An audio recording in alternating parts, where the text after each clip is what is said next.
Assalamualaikum warahmatullahi wabarakatuh.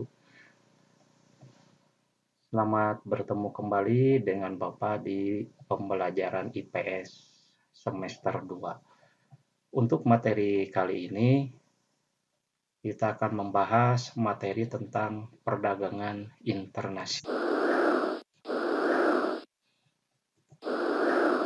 Itu adanya di bab 3 ya, dengan judulnya ketergantungan antar uang dan pengaruhnya terhadap kesejahteraan masyarakat. Jadi kalian nanti bisa mengikuti di buku paket yang sudah kalian dapatkan, silakan pelajari di bab 3. Nah, yang akan kita pelajari kali ini yaitu tentang perdagangan internasional. Waktu kelas 7 dan kelas 8 tentu perdagangan ini sudah diberikan ya materinya, walaupun tentu dengan perdagangan jenis lain. Misalnya ada perdagangan yang lokal, ada perdagangan yang regional, dan lain sebagainya. Ya. Nah, jadi kalian mungkin sudah memahami tentang konsep perdagangan, apa itu yang dimaksud dengan perdagangan. Silakan diingat kembali. Ya, jadi konsep perdagangannya itu harus diperkuat lagi, harus sudah kalian pahami, baru nanti akan mengerti tentang apa yang dimaksud dengan perdagangan internasional. Ya, jadi dalam kesempatan kali ini yang akan dibahas yaitu tentang pengertian perdagangan internasional, manfaat atau pendorong terjadinya perdagangan internasional, dan yang ketiga, hambatan perdagangan internasional. Nah, seperti yang sudah ketahui, kenapa perdagangan bisa terjadi? Ya, apa yang menyebabkan terjadinya perdagangan? Kenapa sih harus ada dagang? Ya, jadi silakan diingat kembali dulu, zaman dulu itu kan kita atau kalian pun mungkin sering mendengar istilah barter, yaitu tukar menukar barang untuk dapat memenuhi kebutuhan. Ya. Misalnya dulu itu yang punya beras ditukar dengan yang punya ikan. Nah itu barter. Jadi tidak memakai alat tukar lain seperti uang ataupun apapun ya. Jadi langsung barangnya ditukar yang mereka anggap senilai ya, harganya.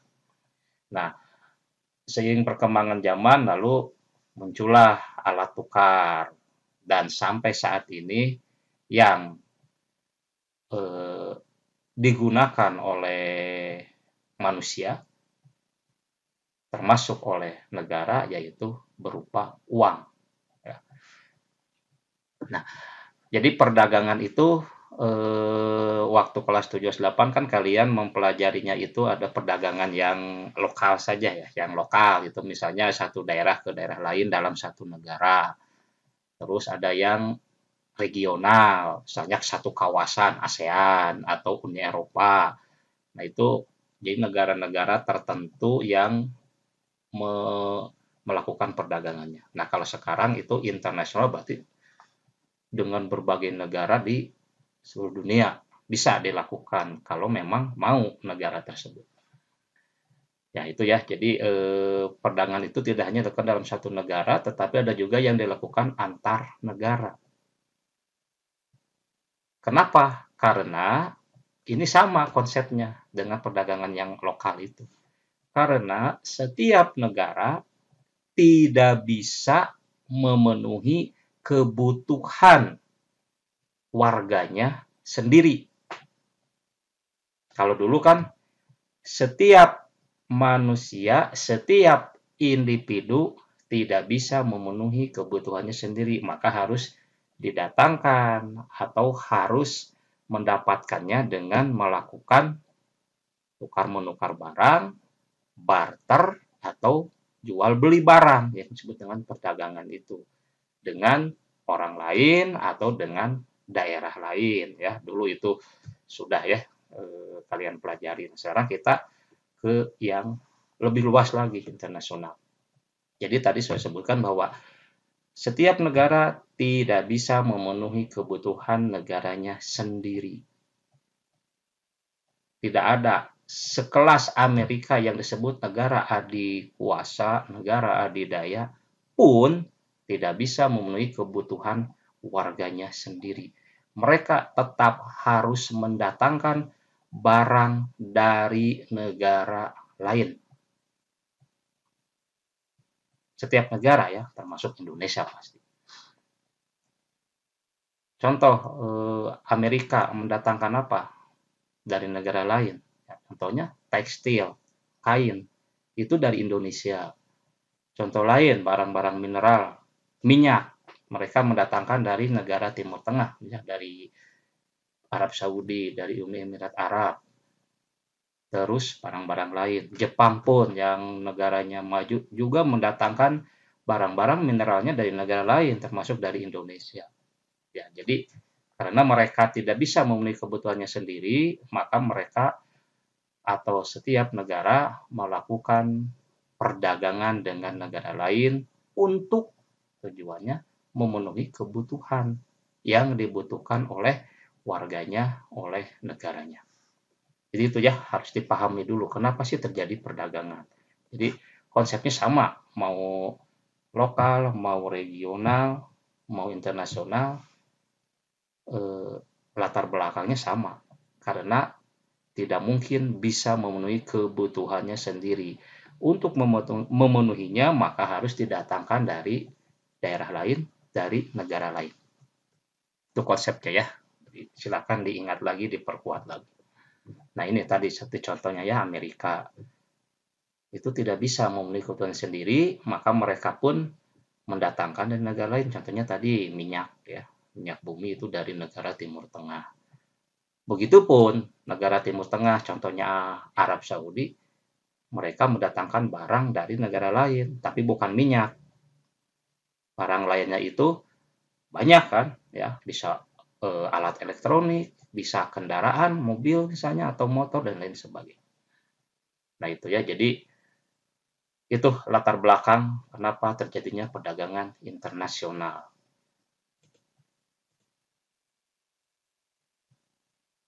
Nah, barang yang dihasilkan oleh negara yang satu berbeda dengan barang yang dihasilkan oleh negara lain. Nah, ini di sini timbullah spesifikasi atau spesialisasi dari negara. Kenapa ada perbedaan barang yang dihasilkan? Kenapa ada spesialisasi negara-negara ya barang-barang tertentu? Ya karena tadi ketersediaan bahan, ketersediaan barang di tiap negara berbeda-beda. Tidak sama. Ada yang sama, tapi tidak semua sama ya. Tidak semua memiliki. Contoh misalnya tadi minyak bumi. Tidak semua negara memiliki minyak bumi untuk ditambang. Biasanya yang memiliki itu adanya itu di negara Timur Tengah dan negara-negara lain, ya tidak Timur Tengah saja, tapi Timur Tengah itu sangat memiliki cadangan minyak bumi yang sangat banyak. Nah, jadi negara lain yang membutuhkan minyak bumi tentu akan melakukan perdagangan dengan Timur Tengah. Terus misalnya emas. Nah, emas itu juga tidak semua negara memiliki barang tambang emas. Misalnya Indonesia punya, di Afrika juga, Afrika Selatan punya. Nah, negara lain yang membutuhkan akan mendatangkan dari negara penghasil emas. Terus misalnya hasil laut ya berupa ikan, udang, kerang, lobster yang ramai kemarin juga tidak semua negara punya, maka mereka mendatangkan dari negara lain. Contohnya lobster itu Indonesia melimpah, makanya diekspor. Dan negara yang mendatangkannya diantaranya Vietnam, Singapura, Jepang. Apakah di negara yang mengimpor lobster tidak punya lobster? Punya, tapi tidak memenuhi untuk kebutuhan warganya. Jadi kekurangan. Makanya mereka mendatangkan dari negara lain. Ya, jadi karena adanya perbedaan sumber daya alam yang dimiliki oleh masing-masing negara, maka terjadilah pertukaran yang sekarang istilahnya dikenal dengan perdagangan ya, karena memang tiap negara berbeda-beda yang mereka miliki. Tidak sama semua. Kalau sama semua buat apa ada pertukaran barang?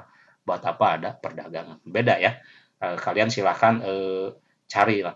Misalnya yang menjadi ciri khas atau yang dimiliki oleh Indonesia apa saja, oleh Jepang apa saja, oleh Malaysia apa saja, oleh negara Afrika apa saja, oleh negara-negara yang di Asia Timur apa saja, belum ke benua lain, Eropa, Amerika, Australia, apa yang mereka miliki yang menjadi ciri khas negara itu. Silakan kalian cari artikelnya di buku, di internet dan sebagainya. Ya, untuk memperkaya pengetahuan kalian. Perbedaan inilah ya, perbedaan tadi barang yang dimiliki oleh tiap negara yang berbeda itu, maka menimbulkan pertukaran barang ya antara satu negara dengan negara lain. Jadi perdagangan antar negara terdapat barang-barang keluar dan masuk. Nah ini yang harus kalian pahami konsep selanjutnya. Jadi perdagangan antar negara terjadi, maka akan ada barang yang masuk dan keluar. Contohnya Indonesia kan, Indonesia mendatangkan barang-barang elektronik. Contoh misalnya HP. Terus apalagi barang elektronik banyak ya, televisi dan sebagainya. Maka masuklah barang ke Indonesia. Terus yang keluarnya apa? Yang keluarnya adalah barang yang dimiliki oleh Indonesia yang banyak dan dibeli oleh negara lain. Itu akan keluar. Contohnya apa barang Indonesia yang keluar yang dibeli oleh negara lain? Tadi tekstil ya, kain. Terus apalagi banyak tuh barang tambang, misalnya nikel, biji besi, emas, hasil hutan ya, misalnya kayu-kayuan. Nah, itu didatangkan oleh negara lain dari Indonesia. Jadi akan terjadilah keluar masuk barang di suatu negara dan negara lain. Nah, disinilah muncul istilah ekspor impor karena ada barang masuk dan barang keluar. Ya, jadi apabila jadi satu negara mengirimkan barang ke negara lain, itu disebut ekspor. Ingat ya, jangan tertukar. Jadi ekspor itu adalah proses atau kegiatan mengirimkan barang dari dalam ke luar negeri, keluar negara, dikirimkan ke negara lain, itu ekspor. Yang melakukan ekspor bisa negara, bisa individu, bisa perusahaan swasta, itu disebut eksportir. Ya, jadi yang melakukannya itu eksportir. Dan jika mendatangkan barang dari luar ke dalam, karena tadi kita tidak punya kekurangan, maka didatangkan dari luar, itu istilahnya impor. Dan yang melakukan impor, baik negara ataupun individu ataupun perusahaan, itu adalah importir.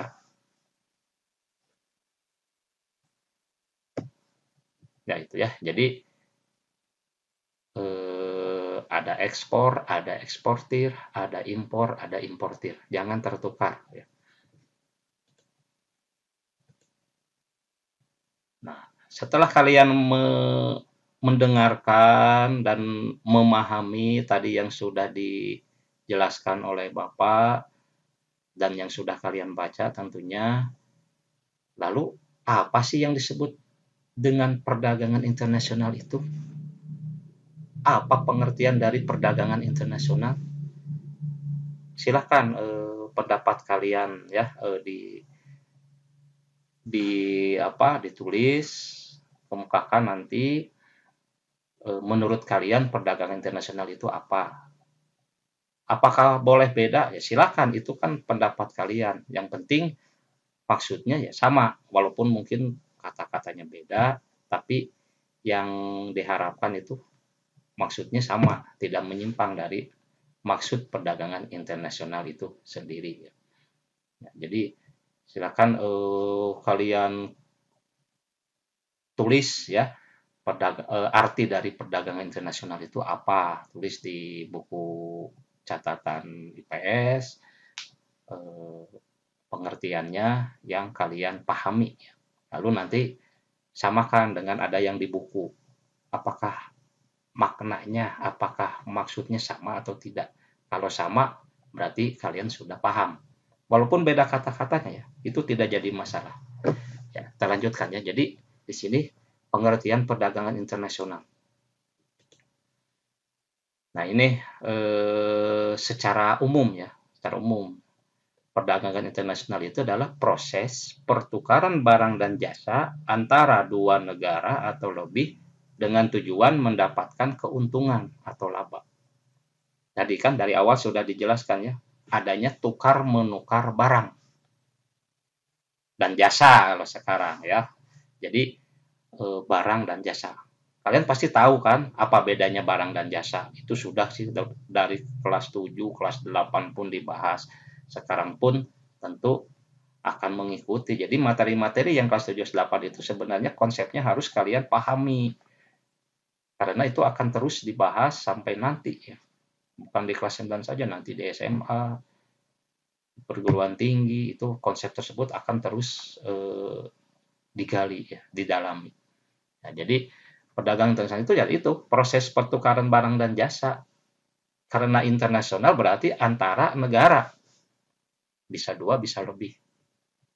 Negaranya mana saja, Pak? Bebas. Silakan saja, itu tergantung keinginan, kebutuhan dari negara yang melakukan perdagangan. Tentu dengan negara yang dapat memenuhi kebutuhan negara itu. Misalnya Indonesia butuhnya kendaraan ya, mobil atau motor, maka akan mendatangkan dari negara penghasil mobil dan motor, tidak mungkin dari negara yang bukan penghasil. Misalnya apa ya, Jepang, Amerika itu kan, Amerika Serikat ya, Jerman itu kan penghasil. Terus misalnya Indonesia butuh pesawat terbang, tentu akan mendatangkan dari negara yang menghasilkan pesawat terbang. Apa itu? Amerika Serikat dengan Boeing-nya, dengan Airbus-nya, dan Perancis pun memproduksi ya pesawat terbang termasuk Rusia. Nah sekarang tadi kan Indonesia terus mendatangkan, terus apa yang ditukarkan oleh Indonesia atau dijual ya tadi kan tekstil, barang tambang, hasil kayu dan lain sebagainya. Jadi tidak ada satu negara yang hanya membeli saja, tentu mereka pun punya barang yang bisa dijual karena dibutuhkan oleh negara lain. Nah, jadi ada pengertian kalian itu tentang perdagangan internasional, diantaranya ada tukar menukar barang dan jasa. Kata-katanya silahkan kalian. Terus ada antar negara atau lebih, dan tentunya ada laba atau keuntungan.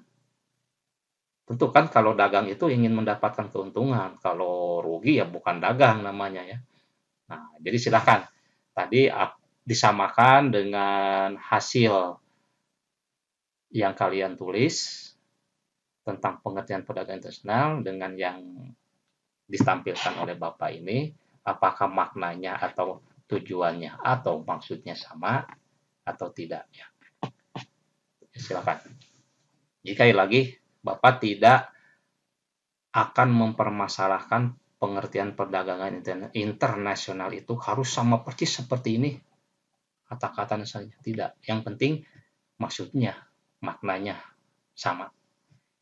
Itu ya, jadi sudah lebih jelas lagi ya apa itu perdagangan internasional. Nah, baru kita lanjut ke materi yang lain.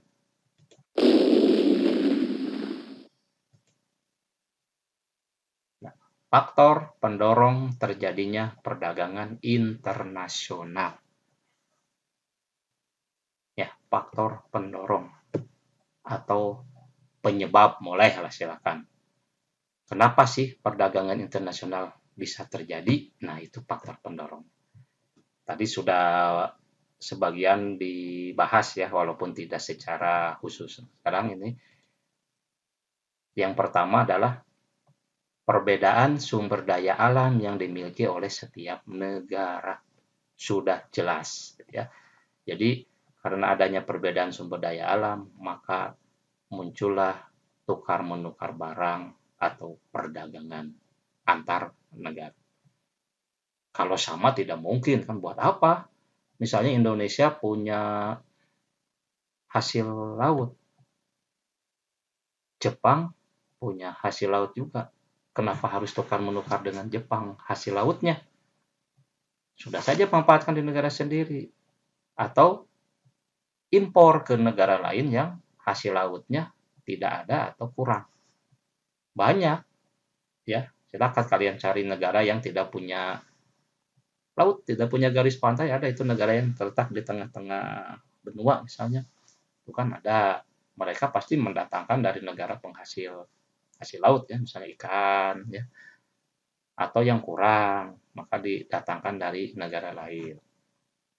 Jadi itu ya, jadi kalau sama barangnya tidak mungkin. Makanya yang pertama adalah perbedaan sumber daya alam yang dimiliki oleh setiap negara. Nah, sumber daya alam yang dimiliki oleh masing-masing negara tidak sama, pasti, dan mengakibatkan perbedaan hasil produksi dari negara tersebut. Karena barangnya beda, tentu hasil produksinya juga akan beda. Nah, disinilah terjadi spesialisasi masing-masing negara. Karena mempunyai barang yang tidak dipunyai oleh negara lain, maka itu menjadi keuntungan dan menjadi keunggulan negara yang memiliki bahan atau barang tersebut, yang disebut dengan keunggulan absolut.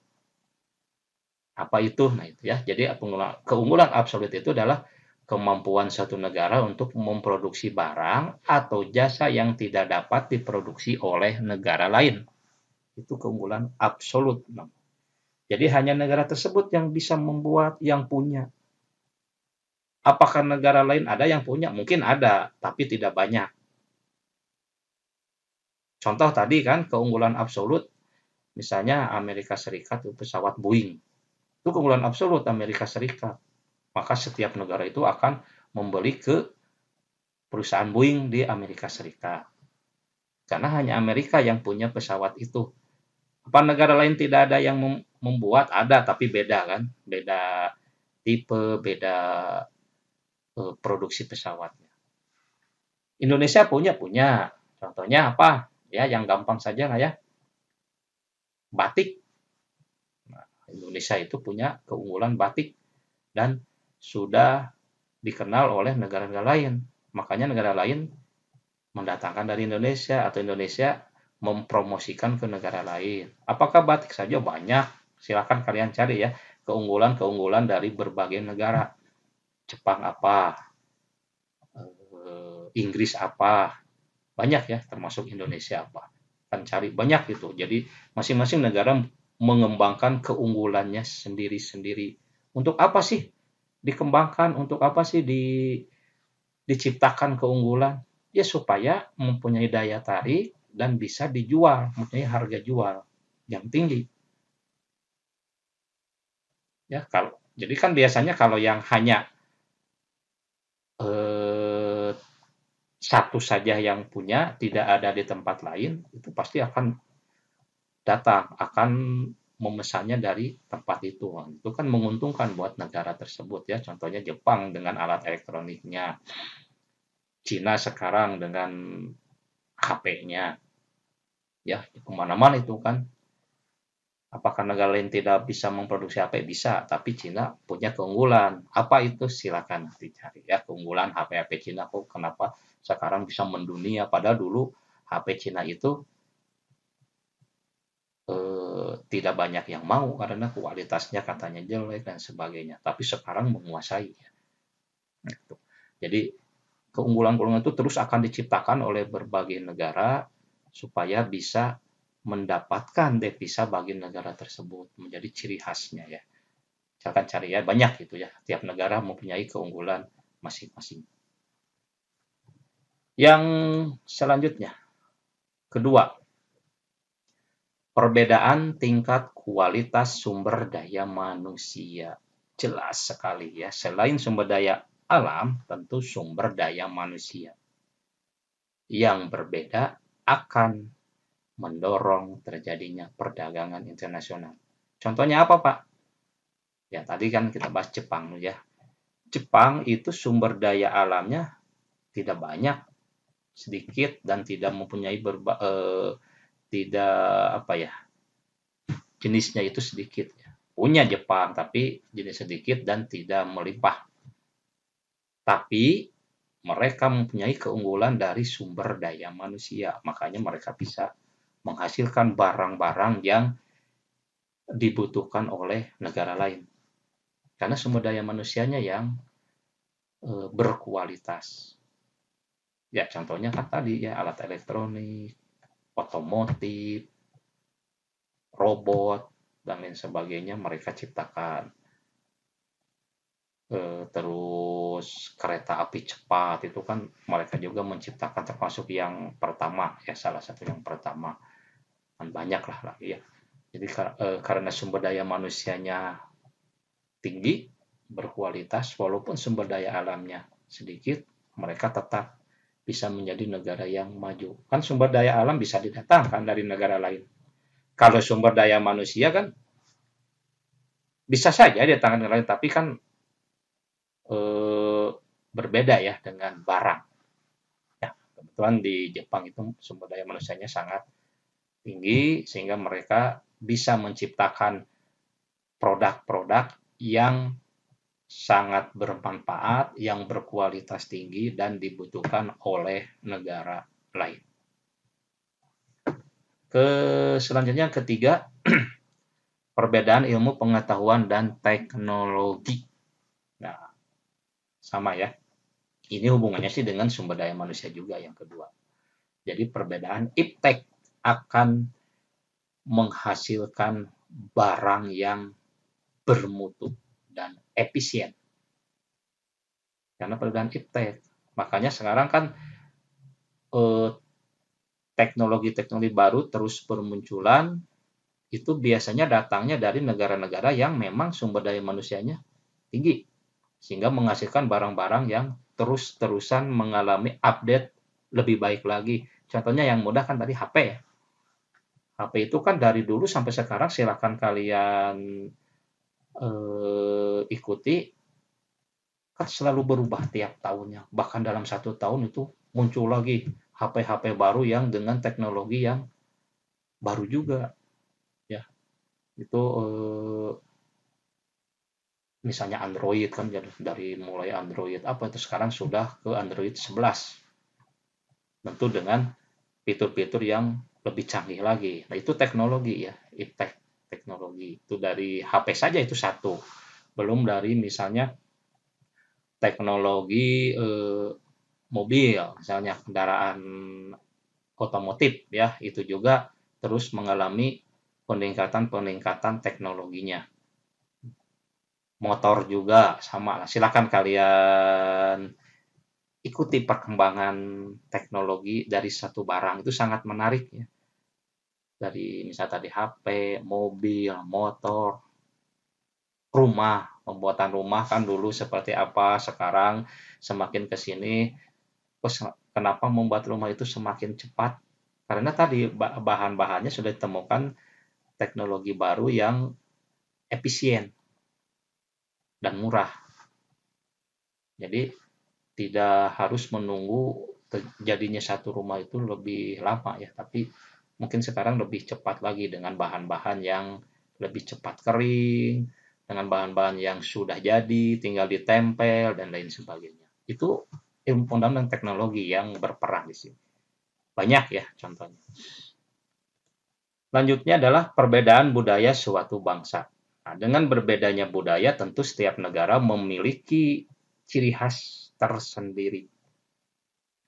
Ya, contohnya tadi Indonesia kan batik, budaya Indonesia itu batik, maka bisa menghasilkan produk batik. Ya, ciri khas tersendiri kan, karena perbedaannya budaya suatu bangsa. Atau yang jelas sekarang sih kalian pasti mengikuti misalnya makanan. Itu kan sekarang banyak makanan yang datang ke Indonesia dari negara lain, terutama sekarang itu dari Korea ya. Makanan, musiknya, K-pop, filmnya, itu budaya Korea. Mereka mempunyai budaya yang bisa dikembangkan dan menjadi keunggulan mereka untuk bisa dinikmati oleh negara lain. Jadi kalian kan sekarang lebih mengenal produk-produk dan budaya Korea daripada budaya sendiri sepertinya ya. Misalnya grup musiknya ya yang K-pop atau filmnya kayak movie atau makanannya pun tahu ya, makanan dari Korea apa saja. Tapi makanan tradisional Indonesia sebenarnya kalian tidak bukan tidak mengetahui tapi mungkin minim ya. Minim yang kalian tahu ya tentang, karena itu ya negara lain memanfaatkan perkembangan kemajuan dari iptek untuk bisa mempromosikan budayanya sehingga menjadi keunggulan buat negara tersebut dan bisa akhirnya bisa disebarkan ke negara lain produk-produk budayanya. Indonesia bisa silakan, itu tergantung kita semua termasuk kalian ya, nanti bisa silakan kalian bisa ambil positifnya dari Korea yang sekarang bisa mendunia itu. Kenapa sih Korea bisa mendunia musiknya, makanannya, filmnya?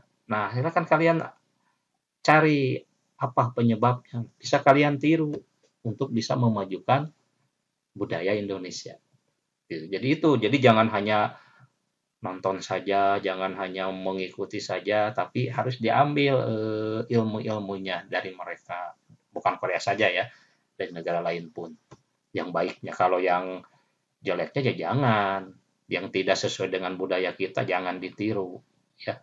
Jadi harus bisa memfilter diri, ada yang baik silahkan tiru, silahkan modifikasi, kalau yang jelek ya jangan yang jelek ditiru, yang baik ditiru, tidak bisa kan. Kita punya budaya sendiri, punya agama sendiri yang bisa memfilter hal-hal yang tidak baik buat bangsa kita, buat diri kita.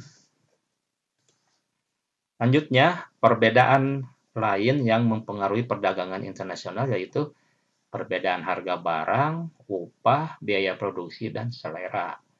Ya, jadi bisa saja Indonesia misalnya membutuhkan beras, penghasil beras di dunia itu kan tidak hanya satu negara, ada India, ada Thailand, Vietnam, Jepang pun menghasilkan. Nah, Indonesia tinggal milih negara mana yang bisa dijadikan partner perdagangan untuk mendatangkan beras ke Indonesia. Di antaranya itu yang dipertimbangkannya itu harganya, mana yang lebih murah. Ya, itu salah satu contoh. Terus sekarang upah. Kenapa banyak perusahaan-perusahaan luar negeri yang mendirikan pabrik di Asia, misalnya di Indonesia, di Vietnam, di Kamboja, karena tadi upah kerjanya rendah. Jadi mereka kalau di Eropa atau di negara sendiri, misalnya di Amerika Serikat itu tinggi, maka mendirikanlah ke wilayah lain yang mungkin upahnya bisa mereka masuki ya, yang rendah, jadi mereka bisa memproduksi barang. Itu salah satu contohnya ya. Nah, itulah tentang diantaranya faktor pendorong. Banyak sebenarnya, silahkan cari, itu beberapa contoh dari faktor pendorong. Selanjutnya adalah manfaat dan hambatan perdagangan internasional. Yang manfaat dulu ya. Nah, ini yang manfaat. Manfaat dari terjadinya perdagangan internasional, dan kalian pun merasakan baik disadari ataupun tidak. Pertama adalah setiap negara dapat memenuhi kebutuhan akan barang dan jasa. Kalian sekarang kan dengan mudahnya bisa mendapatkan HP dari mulai yang murah sampai yang mahal. Padahal bukan dari Indonesia kan yang memproduksinya, tapi dari luar. Kenapa kalian bisa akhirnya mendapatkan HP, bisa memanfaatkannya, bisa internetan, bisa dipakai untuk belanja online dengan e-commerce yang sekarang banyak ya, Shopee, Tokopedia, apalagi tuh, Lazada banyak, yaitu karena dari adanya perdagangan internasional. Coba bayangkan kalau misalnya HP-HP tersebut tidak masuk ke Indonesia. Apa yang terjadi? Nah, buat saja pas sendiri HP-nya. Bagus, bisa dibuat sendiri, tapi sekarang pun kan HP produksi Indonesia ada banyak, tapi kenapa bukan tidak laku, tidak seramai dari barang luar. Nah, silakan pikirkan sendiri. Selanjutnya, setiap negara dapat menciptakan spesialisasi produk, yaitu membuat barang produksi yang khusus yang memiliki ciri khas yang tidak dapat dihasilkan oleh negara lain. Tadi sudah ya jelas. Contohnya batik Indonesia, pesawat terbang dari Amerika Serikat, dan lain sebagainya. 3. Penduduk dari negara yang melakukan perdagangan akan mendapatkan barang dengan mudah dan harga murah. Nah, itu tadi. HP ya, yang tadi yang pertama. Kita bisa mudah mendapatkan dan banyak yang murah. Kalau tidak ada ya tentu susah kan. Susah dan akhirnya mahal ya. Kalau barang itu susah, langka ya, yang terjadi adalah mahal. Itu hukum ekonomi seperti itu. Kalian sudah mempelajarinya di kelas 7. Kelangkaan dan kebutuhan. Silakan buka lagi ya. Itu kenapa terjadi kelangkaan, kenapa barang mahal, kenapa barang murah. Itu hubungannya tadi dengan kelangkaan dan kebutuhan. Silakan buka lagi materi kelas 7 ya. Ingat-ingat lagi. Selanjutnya, mendorong kegiatan produksi. Ya, jadi setiap negara berusaha memperluas pemasaran barang hasil produksi. Apabila pemasaran itu luas, banyak dibeli oleh banyak negara, maka produksi dapat ditingkatkan sehingga permintaan terpenuhi. Kalau permintaan terpenuhi, tentu kan lebih mudah. Kalau barang banyak yang dibeli, menghasilkan keuntungan yang lebih banyak bagi negara. Gitu ya. Nah, selanjutnya ini masih manfaat ya. Setiap negara dapat meningkatkan hubungan persahabatan antar negara. Ya. Tidak mungkin kan kalau musuhan melakukan perdagangan. Misalnya yang konflik itu negara mana ya? Contoh yang konflik misalnya ya Israel dengan negara-negara di Timur Tengah, sebagian tidak semua. Jadi mereka tidak melakukan hubungan perdagangan ya. Maka yang terjadi itu biasanya menimbulkan barang-barang pasar gelap biasanya karena barang tersebut tidak masuk dengan legal, dengan resmi, karena tadi adanya hambatan, adanya negara yang tidak melakukan hubungan perdagangan, maka yang timbul adalah barang-barang ilegal atau kita kenal dengan BM, black market atau pasar gelap. Terus, kegiatan produksi dapat meningkat sehingga perusahaan bertambah maju dan membuka kesempatan kerja. Itu manfaat dari perdagangan internasional ya, karena tadi banyak barang yang dijual, ya tentu akan menghasilkan keuntungan yang banyak, produksi akan terus ditingkatkan, imbasnya ya tenaga kerja juga dibutuhkan lebih banyak. Selanjutnya, pendapatan negara meningkat melalui perolehan devisa hasil ekspor. Ya, karena barang banyak yang dibeli, ya tentu devisa jadi lebih banyak. Ya, misalnya Indonesia menjual barang yang banyak ke luar negeri, tentu itu akan menghasilkan keuntungan bagi Indonesia yang disebut devisa negara. Nanti devisa negara buat apa ya? Buat membangun negara Indonesia, buat jalan, buat membangun sumber daya manusianya, buat menciptakan lapangan kerja banyak.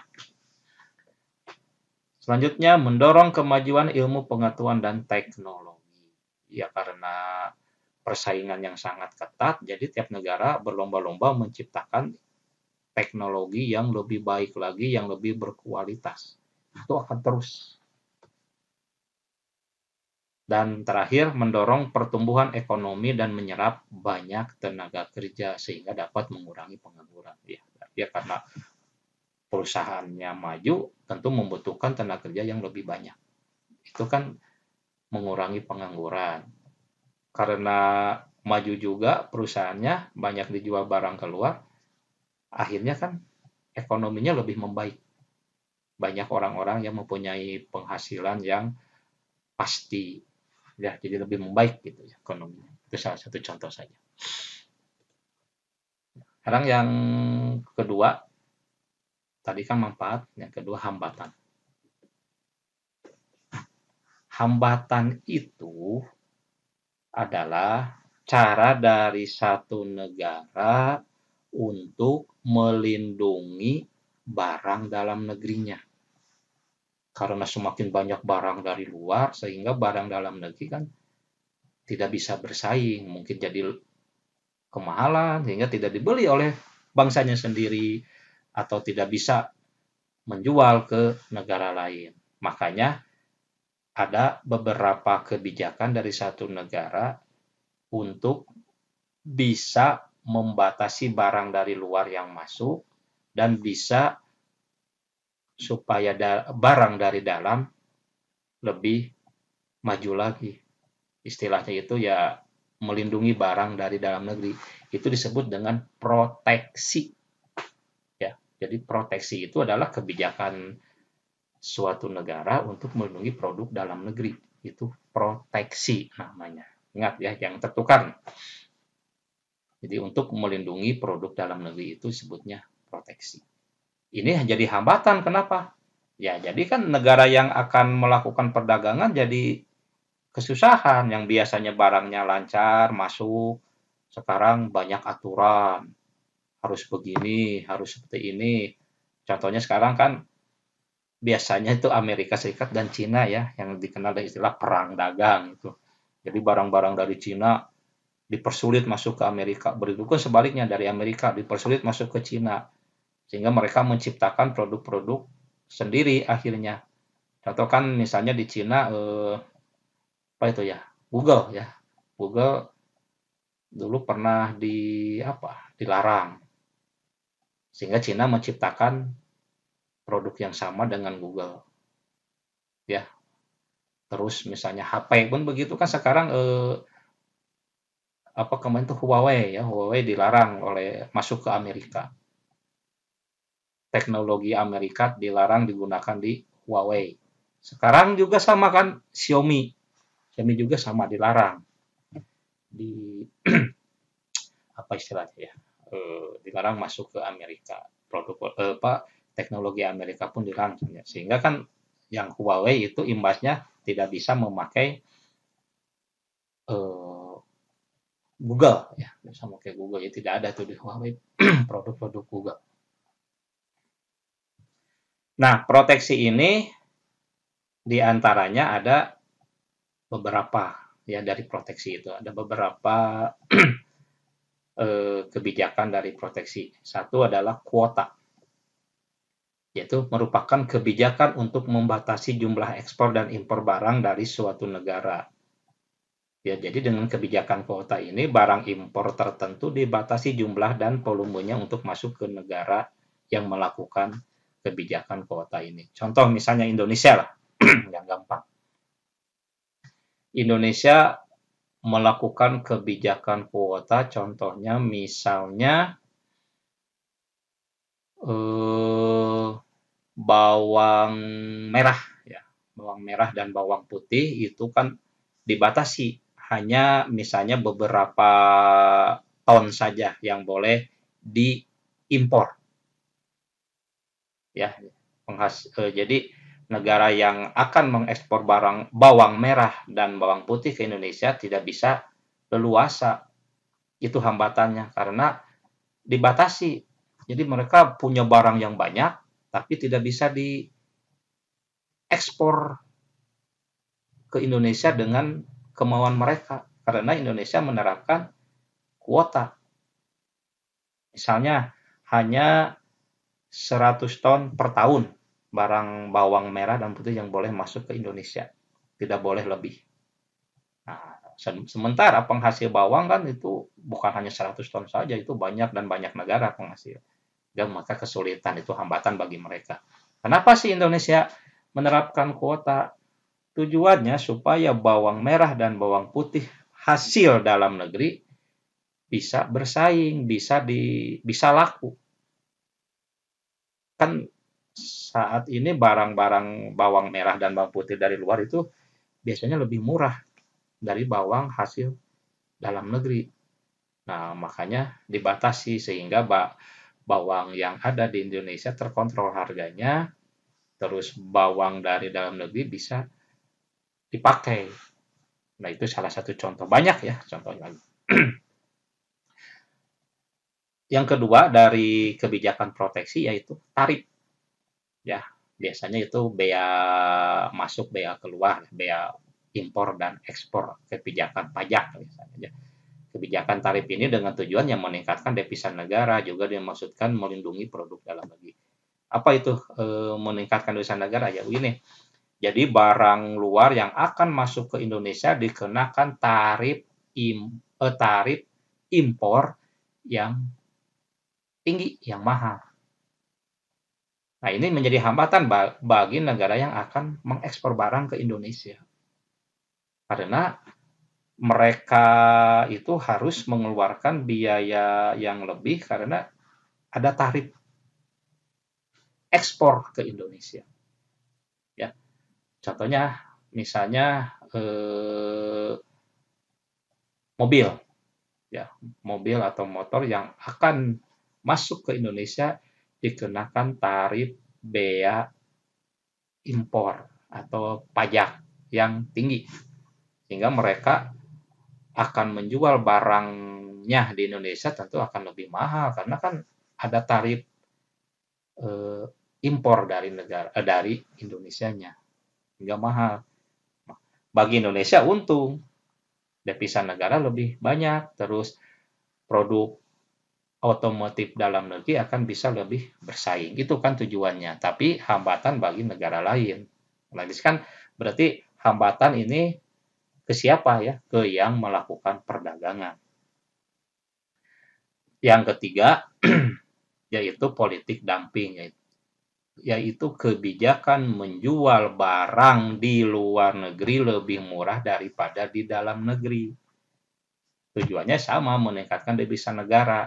Contoh, misalnya Indonesia mempunyai barang menjadi keunggulan Indonesia, misalnya tadi batik lah ya yang mudah, batik dijual di luar negeri lebih murah daripada di dalam negeri. Padahal barangnya sama. Kenapa? Supaya banyak negara lain yang membeli batik. Kalau banyak yang terjual kan menghasilkan keuntungan yang lebih banyak, walaupun murah. Ya, jadi produk dalam negeri bisa lebih tinggi lagi produksinya untuk dijual ke luar. Kalau banyak dibeli ya devisa negara tentu akan lebih banyak lagi. Nah itu ya, itu diantaranya banyak ya, silahkan cari lagi hambatan-hambatan yang terjadi di perdagangan internasional. Nah itu dulu ya untuk materi tentang perdagangan internasional. silahkan kalian baca dan pahami. Ada di buku paket yang sudah kalian dapatkan, cari di internet, banyak itu tentang perdagangan internasional, tentang hambatan, tentang manfaat, tentang faktor pendorong, dan sebagainya. Jadi, Bapak minta kalian cari referensi, cari sumber-sumber lain, baca, baca, dan pahami ya tentang materi ini. Itu saja untuk pertemuan kali ini. Nanti kita bertemu lagi dengan materi yang lainnya. Terima kasih atas perhatiannya. Wassalamualaikum warahmatullahi wabarakatuh.